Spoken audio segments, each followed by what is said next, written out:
All right, today we are going to learn the difference between position, distance, and displacement. So we have a couple of vocabulary words to go through. First up is position.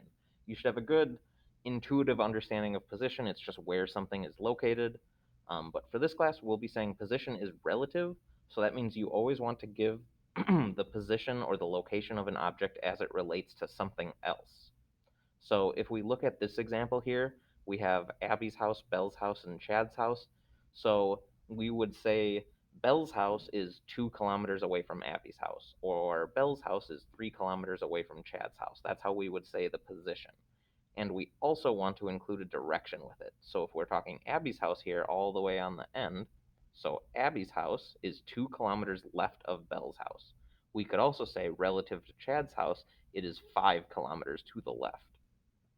Belle's house, we could just say 2 kilometers right of Abby's house, so include the direction, or from Chad's house, it's 3 kilometers to the left. And then lastly, Chad's house, we say it is 3 kilometers right of Belle's house, or we say it's 5 kilometers right of Abby's house. So we always need to say position relative to something else. Next up is distance and displacement. Distance is the length of the path traveled. So this is the one you're probably already familiar with. It's just how far did you go. Displacement is just or only the distance between the start and the end point. So we don't care about the path, we just care where did you start, where did you end, what is that distance between those 2 points.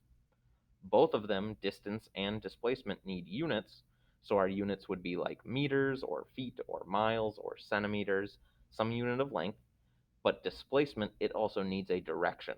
So here's an example. We have this person, they walk 1 meter left, then 1 meter up, then 1 meter right.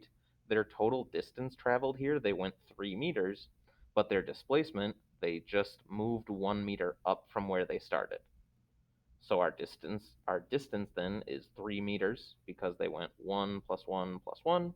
Their displacement, we don't care about the path, we only care they started down here, they ended up here, 1 meter north or up from where they started. So our displacement is just 1 meter upwards.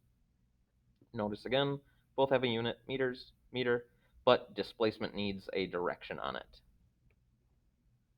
So if we look at the following number line here, we have all the way on the right a barn, and then a cottage, and then a castle, a home, and a cabin. If we want to determine the distance and displacement between each of these objects, we can look at the number line. So it tells us there's 10 meters between each building. So from the home to the barn, we have to go 1, 2, 3, 4. So that's 40 meters, 4 times 10. Our distance is just 40 meters. Our displacement is 40 meters to the right because we have to put a direction on it. From the home to the cottage to the cabin, home to the cottage, that's 20 meters. To the cabin is 30 meters back to the left, so our total distance is 50 meters. Our displacement, going from the home, we don't care about that stop in between, we just go from the home to the cabin, so we end up 10 meters left of where we started. Last one, castle to cabin to barn, back to castle. Castle to cabin is 20 meters. Cabin to barn is 50 meters. Barn to castle is another 20. So 20 plus 50 plus 20 is 90 meters for our distance.